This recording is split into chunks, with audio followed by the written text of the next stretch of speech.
My childhood wasn't as ordinary as other childhoods.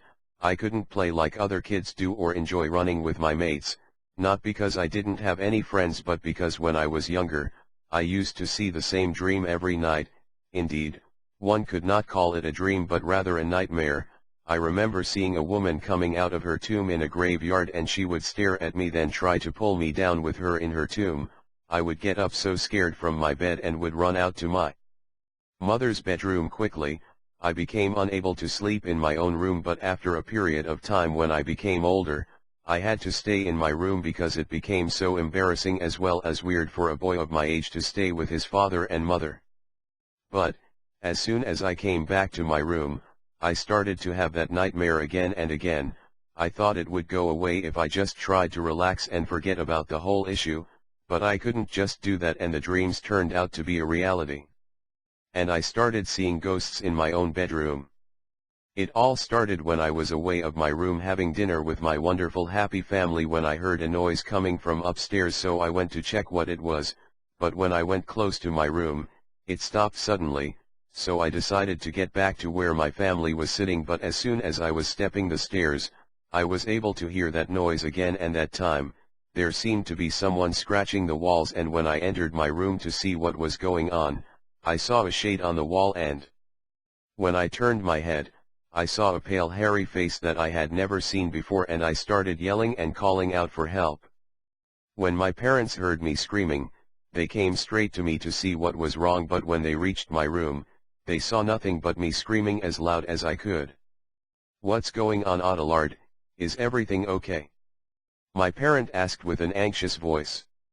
"Take him out of here, Dad, tell him to go out," I replied in a shivering voice. "What are you talking about? Get who out?" they asked. "Can't see him, please mother, tell him to get out," I added.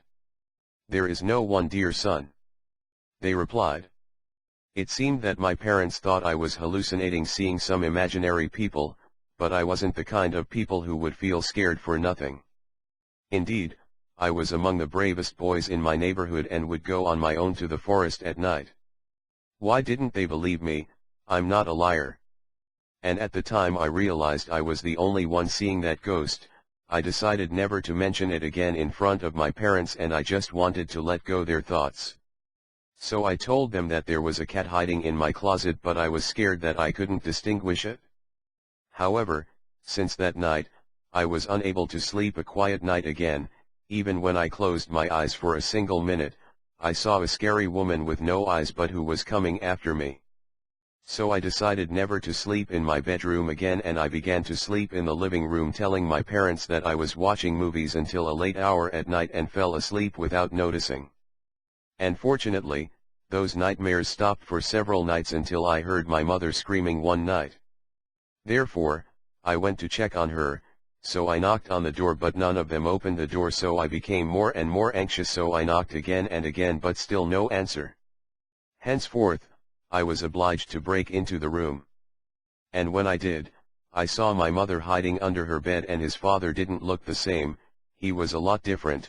His eyes was as red as blood, and he was talking with a different and a weird voice. He was saying strange things and yelling for dead people. I tried to talk to him again and again, but he couldn't recognize me. Then, he jumped out of the window. I was so astonished, because that person didn't look like my father. My mother was scared out of her skin, and she told me that he was behaving like that the whole night. I was puzzled and I didn't know what to do or where to go, but the first thing I needed to check on was whether my father was all right. Therefore, I looked out of the window, but to my great surprise there was nobody there. "He is not there," I said. "What are you saying?" "Not there, it is impossible," Mother replied in a shivering voice. And at that moment we realized that something was just not right, and I told my mother that we had to get out of the house as soon as possible. We got out of that room and stepped down the stairs, but to our surprise, all the doors and windows were sealed tight and we weren't able to escape. It seemed that we were trapped in our own house. But I couldn't give up that easy, and I believed that there must be a way to get out. However, before doing that, I was sure that there must be a reason for all what was happening, so I decided to ask my mother about the story of that house, and when I did, I managed to know that there once lived a very rich man in our house, and he had a beautiful, beloved and wonderful children, but his problem was that he did never trust them, and he thought that they were going to steal his money and escape with it. Therefore he killed them upstairs, each in his room, and then he threw himself from the window, and the police could never find him. Only then could I understand that the souls of the tortured innocent creatures couldn't find peace, and they would always come back into their rooms because they wanted to take their revenge, and it seemed that it was our turn.